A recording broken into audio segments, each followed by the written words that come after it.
राम कई बार विलंब की चर्चा करते हैं और वास्तव में धन से भी ज्यादा कीमती समय है। आपके पास समय नहीं बचेगा तो बिजनेस कब करोगे, राजनीति कब करोगे, प्रवचन कब करोगे, दर्शन कब करोगे?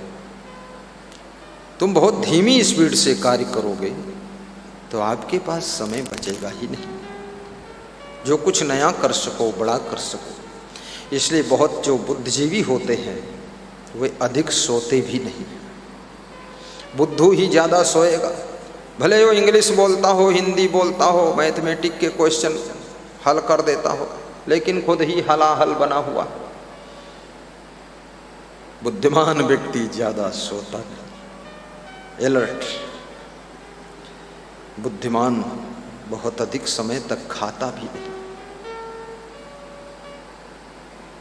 बस बुद्धिमान बहुत जल्दी भी नहीं खाता है। ऐसा भी नहीं कि फट से मुंह में डाला रसगुल्ला गटक गया।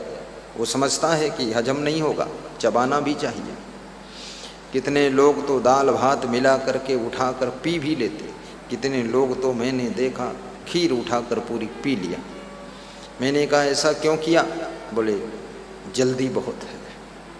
मैंने कहा पियोगे हजम कैसे होगा? लार मिलनी चाहिए इसमें, मुंह से लेकर के पूरा आंतों तक पहुँचते पहुँचते न जाने कितने प्रकार के रस, लिक्विड, केमिकल भोजन खाद्य पदार्थ में सम्मिलित होते हैं, तब भोजन डाइजेस्ट होता है। इसमें जठर रस, अग्न्याशय रस, आमाशय रस, लार का रस, ये सब रस मिलते हैं तब हजम होता है। इसलिए बहुत स्पीड से भी गटक गटक के नहीं खाना चाहिए। पानी अगर उकड़ू बैठकर आप पीते हैं और घूंट घूंट कर पीते हैं, मुंह में भरा, 2 सेकंड रोका और फिर पानी अंदर ले गए, तो आपकी घुटना में दर्द, जॉइंट में दर्द नहीं होगा। ये फ्री की दवा बता रहा हूँ, छोटी छोटी सावधानी रखो। बार बार पैर नहीं धोना चाहिए तो आपके पैरों में दर्द नहीं होगा।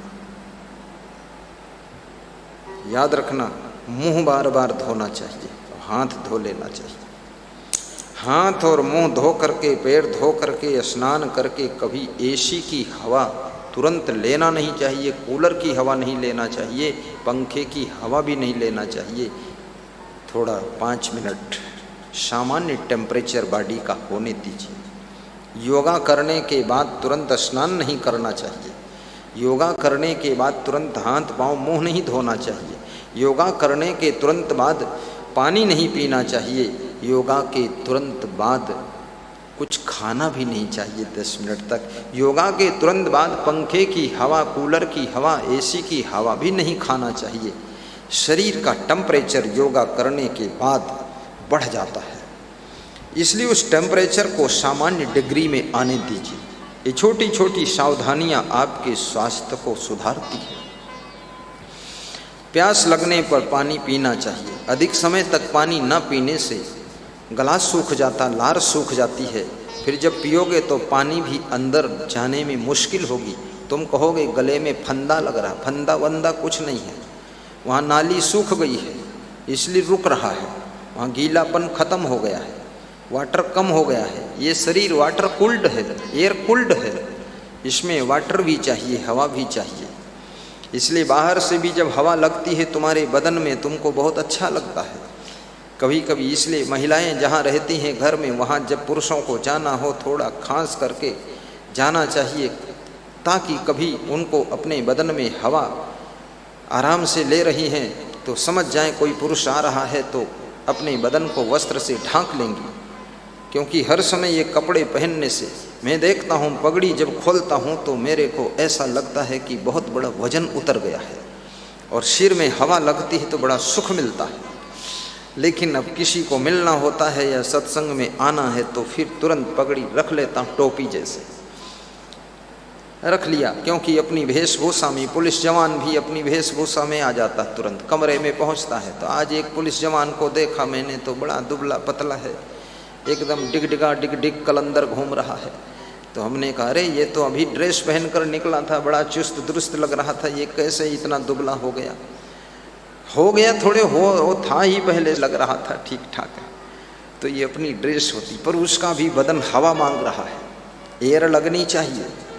प्राकृतिक जीवन जीने का अभ्यास भी कीजिए, कुदरत के साथ भी रहना सीखिए, थोड़ा बदन में गर्मी भी लग जाने दीजिए कभी कभी, घोंट घोंट कर पानी पीजिए, चबा चबा कर भोजन कीजिए। और भोजन में आप ज़्यादा परहेज वरहेज करने की ज़रूरत भी नहीं है, बस दाल खाइए, रोटी खाइए, थोड़ा चम्मच भर चावल भी लीजिए, यदि शुगर है तो मत लीजिए, फिर भी जिस दिन कटहल खाइए, चावल खाइए, कटहल और प्याज के साथ दूध मत लीजिए, दूध से बनी हुई चीज़ें मत लीजिए। स्वास्थ्य का ध्यान रखिए, बहुत जीवन मंगलमय हो जाएगा आपका, शरीर आपका स्वस्थ रहेगा, बड़ा आनंद प्राप्त करोगे। शरीर को संभाल कर रखना चाहिए। एक सज्जन मुझसे कह रहे थे, संत जी हैं, कह रहे थे आपका शरीर जैसा का तैसा है। मैंने कहा इसको मैं बहुत संभाल के रखता हूँ। बोले कैसे संभालते हो? हमने कहा जैसे फ्रिज में सामान संभल जाता है ऐसे मैं संभल कर रहता हूँ। बोले दौड़ वही है, जंप वही है। छत्तीसगढ़ का एक एडवोकेट कह रहा था 25 साल पहले भी वही दौड़ थी आपकी। इस साल देखा हथबंद में 40 घरों में पधरौनी जाना था, फिर मैंने पकड़ा स्पीड, सारा गांव मेरे पीछे भागता था। ये साधु संत धड़पड़ धड़पड़ 40 घर 2 घंटे में निपटाया। बोले गुरुदेव अभी आपको कमजोरी नहीं आई। मैंने कहा आने ही नहीं दूंगा, जोरदार रहूँगा। लखीमपुर की बनी हुई स्पेशल कंपनी की खीर खाऊंगा, सेवई खाऊंगा, भक्तों के हाथ का बना हुआ नाश्ता थोड़ा ग्रहण कर लूँगा, होटल का टोटल नहीं खाऊंगा, कुछ भी नहीं खाऊंगा। भक्त के हाथ का पानी, संत के हाथ का नाश्ता, पवित्र नाश्ता खाने से स्वास्थ्य अच्छा रहता है। जो कम सूट करे उसे बिल्कुल कम खाइए, जो बिल्कुल न सूट करे उसको बिल्कुल मत खाइए, जो पूरा सूट करे तो उसको अधूरा खाइए। सूट करे इसका मतलब नहीं तुम बाल्टी भर खीर पी लोगे तो सूट करने वाला भी अब सूट हो जाएगा, कहाँ तक सूट करेगा। इसलिए कम खाना, पर कभी कभी थोड़ा सा एक समोसा भी खा लीजिए चटनी के साथ। खाली समोसा मत खाना, कचौरी खाइए चटनी के साथ। डोडी कचौरी सेंटर डिस्ट्रिक्ट सीहोर देवास के बीच में है, डोडी कचौरी सेंटर। वहाँ से फ़ोन आया कि गुरुदेव 2.5 वर्ष हो गए आप आए नहीं, गरम कचौरी ठंडी हो रही है। तो हमने कहा हुआ क्या? बोले आप भूल गए मेरे यहाँ आए थे आप, मेरा कचौरी सेंटर है। तो हमने कहा तो आप बिजनेस करो। बोले नहीं, संतों को खिलाना चाहता हूँ। मैंने कहा एक बार खिला दिया बस हो गए। बोले नहीं, एक बार खिलाया हूँ तो हुआ क्या आपको पता है गुरुदेव? हमने कहा क्या हुआ? बोले ओनली कचौरी सेंटर 20,000 की कचौरी रोज बेचता हूँ। जब आपको कचौरी खिलाया था तब 5,000 की बेचता था। 20 एक बार और खा लो तो 50,000 की रोज कचौरी बिके। तो हमने कहा कमाल है। तो मैंने कहा महितवाड़ा वाले भक्तों को बोल दो, वीरेंद्र को, अच्छे को, सचिन को प्रोग्राम करवाएं। बोले वो तो करवाना चाहते हैं, आप टाइम नहीं देते। बोले अब डोडी चौराहे पर ही करूँगा, मेरे कचौरी सेंटर के पास प्रोग्राम होगा और जितना पैसा कम पड़ेगा मैं लगाऊंगा और रोज़ कचौरी साधुओं को खिलाऊंगा, इससे उन्नत हुई हमारी। तो मैंने कहा तुम्हारी तो उन्नति हो जाएगी, पर साधु रोज कचौरी खाएगा ये खुद ही कचरा गंज हो जाएगा। बहुत रोज माल उड़ाना भी खतरनाक ही है। लेकिन रूखा सूखा भूसा खा करके भी तुम सोचो कि स्वास्थ्य अच्छा रहेगा, बिल्कुल अच्छा नहीं रहेगा। ये रूखा सूखा भूसा भी मत खाइए, अलवा जलवा उल्लुल जुल्लुल भी मत खाइए। शुद्ध पवित्र स्वादिष्ट भोजन बनाकर खाइए। और जिस भोजन में स्वाद नहीं होगा, याद रखना भोजन खाने के बाद आपके स्वास्थ्य को जरूर नष्ट करेगा। इसलिए भोजन में स्वाद भी होना चाहिए, शुद्धता होनी चाहिए और भोजन आपका ऐसा सादगी का होना चाहिए टेस्ट भी हो, लेकिन खाने के बाद कोई कष्ट भी ना हो, पूरा रेस्ट भी हो, ऐसा भोजन होना चाहिए। भोजन बनाइए, इतने भाव से बनाइए, सोचिए कि भगवान का प्रसाद बना रहे हैं। जब बहू घर में भोजन बनाए तो सोचना चाहिए कि सास ससुर हमारे देवी देवता हैं। पति देव भी, पति को देव कहा जाता है, पति देव, और पत्नी को धर्म पत्नी कहा जाता है। और देवर, देव और देवर, देवर, देखिए कितना बढ़िया बात है, देवर भी देवता ही है। बहुत प्रेम से बनाइए, प्रेम से खिलाइए, प्रेम से खाइए भी। भगवान राम ने कितने प्रेम से बेर खाया, शिवरी खुश हो गई। आज हमारे नया भंडारी ने भोजन बनाया, तुरई की सब्जी में डबल नमक डाला, परवल की सब्जी में बिल्कुल नहीं डाला। मैंने उसको कुछ नहीं बोला, तो दोनों सब्जियों को एक में मिलाया, मिला के खाया। वो देख रहा था, सोच रहा होगा ये अलग अलग सब्जी अलग अलग खाना चाहिए, गुरुजी को खाने का भी तरीका नहीं मालूम, एक ही में मिला रहे हैं। मुझे तरीका तो मालूम था, पर उसमें डबल नमक तुरई में, वो परवर में बिल्कुल नमक नहीं, तो दोनों मिला दिया तो बैलेंस हो गया। शिकायत करो तो फिर ठीक बात नहीं है, वो भी मिलने वाला नहीं अगर ज़्यादा शिकायत करोगे। जिन सास ससुर ने ज़्यादा शिकायत किया है, बहुत कंप्लेन किया है, रोज नौकम झोंक, तो एक दिन बहुओं ने हथियार डाल दिए हैं, करछुल कढ़ाई बेलन चौकी रख दिया, लो अब तुम खुद ही बना लो, बस ठीक, अपन झंझट में बुढ़ापे में कहाँ पड़ोगे, बनाने दो।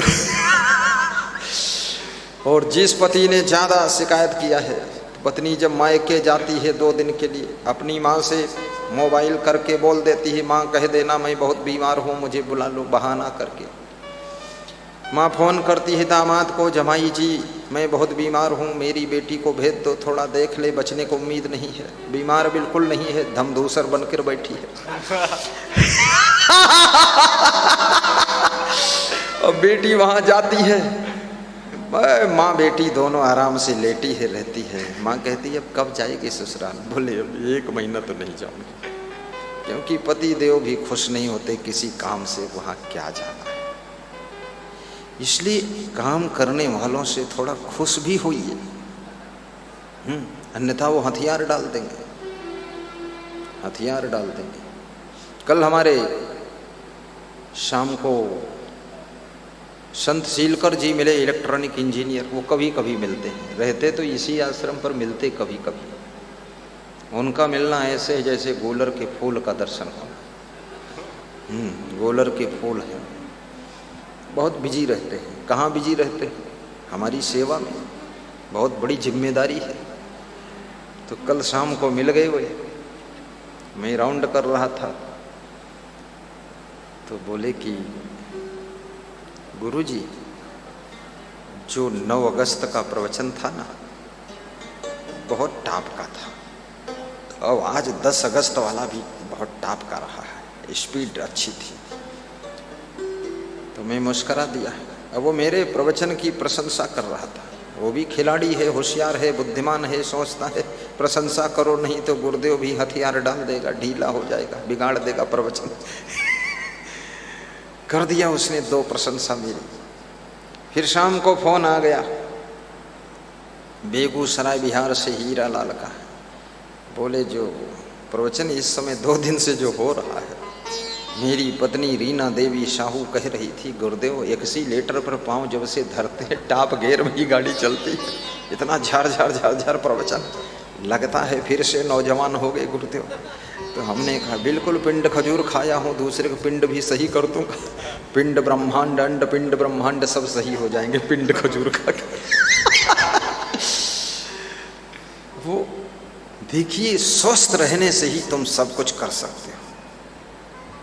राजनीति करो, लेकिन नेताओं से भी मेरा निवेदन है स्वस्थ रहिए, व्यायाम कीजिए, योगा कीजिए, पैदल भी चलिए, शुगर फुगर की बीमारियां मत इकट्ठी करिए।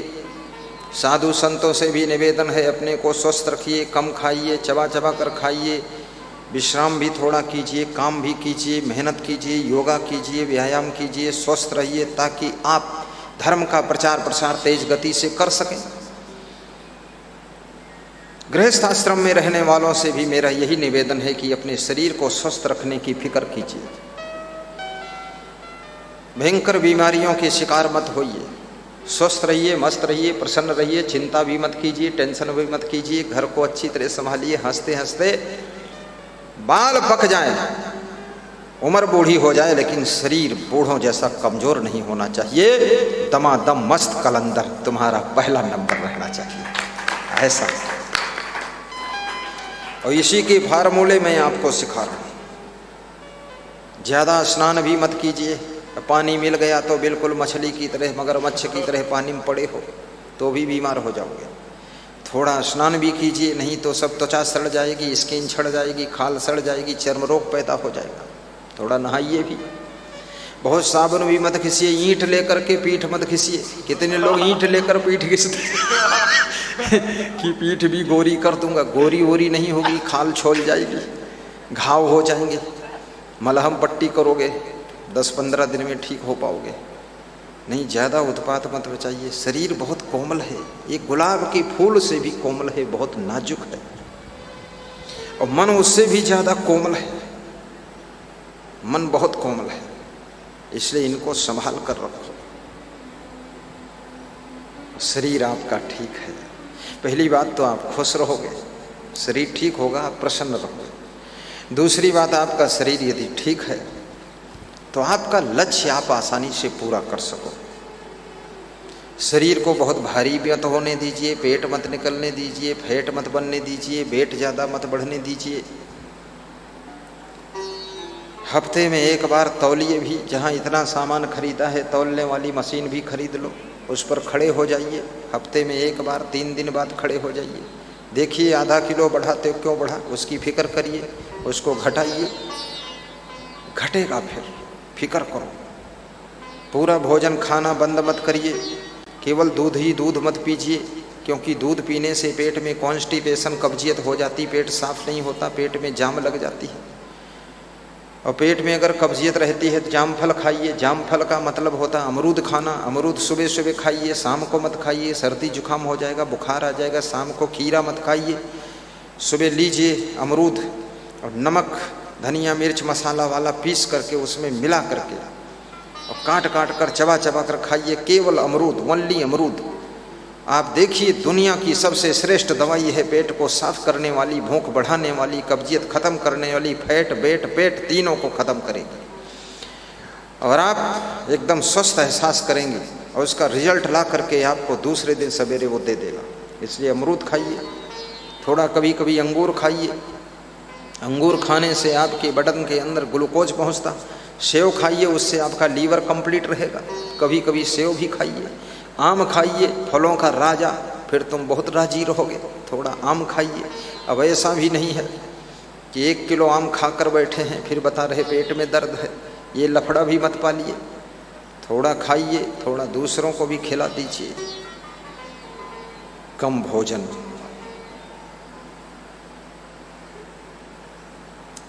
अर्जुमंदान सेहत। राम खड़े हैं शबरी के द्वार पर, शबरी दर्शन कर रही है, इसलिए प्रवचन आगे बढ़ रहा है। अब राम को विदा भी करना है, ज़्यादा नहीं रुकेंगे। राम को देर हो रही है। होत विलंब उतारहु पारू। देर हो रही, भगवान को देर हो रही। जिस इंसान को देर नहीं होती है, जो इंसान ये नहीं कहता जल्दी करो, स्पीड से करो, फटाफट करो, वो इंसान जीवन में बहुत बड़ी ऊंचाइयों को छू नहीं सकता है। हर कार्य को फटाफट कीजिए, स्पीड से कीजिए, ताकि समय को बचा करके उस समय में कोई महान कार्य करके जीवन की असीम ऊंचाइयों को छू करके अपना नाम रोशन कर दीजिए, परिवार का नाम रोशन कीजिए, अपने गुरु का नाम रोशन कीजिए, बिजनेस की चोटी को छू लीजिए, राजनीति के शिखर पर पहुंचिए। ये क्या कुनकुना तुम खाली विधायक बनते हो बार बार। विधायक, विधायक, सांसद, सांसद, बस उसके आगे काम खत्म। ऐसा स्वभाव ना बनाइए जिससे आपकी उन्नति रुक जाए।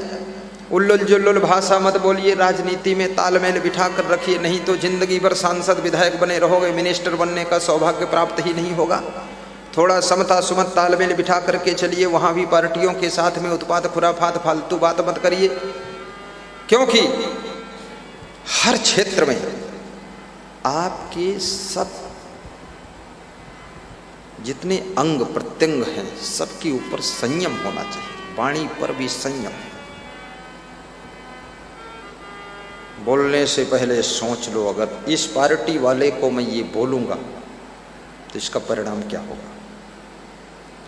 कितने नेताओं को भाषण करना आता ही नहीं, जब भाषण शुरू करते हैं तो क्या करते हैं, अपने विरोधी पार्टी वाले का नाम से शुरुआत करते हैं, उसी का नाम लेंगे और अपने भाषण में 1 घंटे के भाषण में 20 बार अपने विरोधी का नाम लेंगे। अरे विरोधी का जितना नाम लोगे उसका उतना प्रचार होगा, उसी का नाम सबके दिमाग में बैठ जाएगा। तेरे को पता नहीं बुद्धू आदमी उसका नाम क्यों लेता है। अपनी छाप डाल, दूसरे का नाम मत ले, इसको उसको किसको बात कर। मैं गुजरात में गया तो बोर्डों में लिखा था कि वह कहते हैं, देखो ना पार्टी का नाम लिया है, बोर्ड में लिखा है, वह कहते हैं परिवारवाद रखूंगा, मैं कहता हूं राष्ट्रवाद ही रहेगा। वह कहते हैं, कौन कहता है, वह कहते जो कहते हैं उनको सब जानते हैं।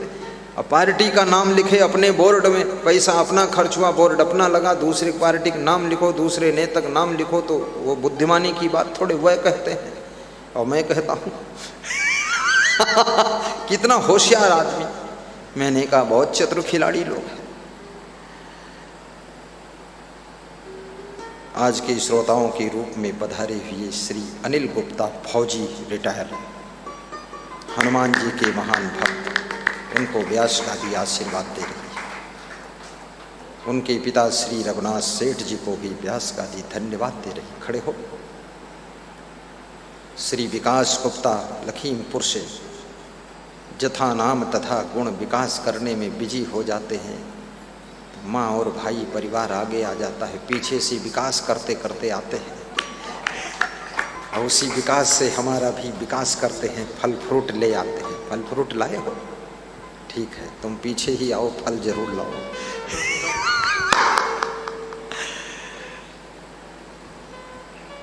श्रद्धा भक्ति ये सेवक का नित भाव रहे, गुरु भक्ति मिले, गुरु भक्ति मिले। यह सेवक का नित भाव रहे, गुरु भक्ति मिले, गुरु भक्ति मिले। यह सेवक का नित भाव रहे, गुरु कुछ नहीं चाहिए, गुरु भक्ति चाहिए। गुरु आइए सरदार जी। गुरु भक्ति मिले, गुरु भक्ति मिले, गुरु भक्ति मिले, गुरु भक्ति मिले। यह सेवक का नित भाव रहे। यह सेवक बहुत सुंदर, आओ बोलो अवधदास। भाव रहे, गुरु भक्ति मिले, गुरु भक्ति मिले, गुरु भक्ति मिले, गुरु भक्ति मिले। जो संस्कृत सिंधु को नाम है, गुरु भक्ति मिले, गुरु भक्ति मिले। जो संस्कृत सिंधु को, बहुत सुंदर, सब गाइए, ताली बजाइए, दोहराइए, घबराइए मत। ये मत सोचिए मैं नहीं गा पाऊंगा, लंबी लाइन है, नए नए शब्द हैं, कोई नया नहीं, सब पुराना है। मिले, गुरु भक्ति मिले, क्षमा भक्ति मिले, असंग भक्ति मिले। गुरु भक्ति मिले, गुरु भक्ति मिले, यह सेवक का नित भाव रहे, गुरु भक्ति मिले। ये भगत लोग गाते भक्ति मिले, गाओ गाओ। गुरु भक्ति मिले, गुरु भक्ति मिले, गुरु भक्ति मिले, गुरु भक्ति मिले, गुरु भक्ति मिले, गुरु भक्ति मिले। बोलिए सद्गुरु भगवान की जय। छत्तीसगढ़ प्रदेश से भी एक भक्त आया हुआ है, दीपक साहू। खड़े हो जाओ। तुलसीराम साहू का बेटा है, जिन्होंने 36 खड़े रहो तुम, शर्माते बहुत हो। छत्तीसगढ़ में इन्होंने मेरा आश्रम अपने गांव में बनाया है, राजधानी रायपुर से 7 किलोमीटर, अब तो 5 ही किलोमीटर बचा है, 5 किलोमीटर पे इनका गांव है, उस गांव में आश्रम बनाया है। सबसे बड़ा योगदान इनके परिवार का है। संतोष साहू, कुमार साहू, तुलसी साहू, 3 भाई इनके पिताजी हैं। ये दीपक साहू और इनकी चाची है शकुन बाई, तेरी माँ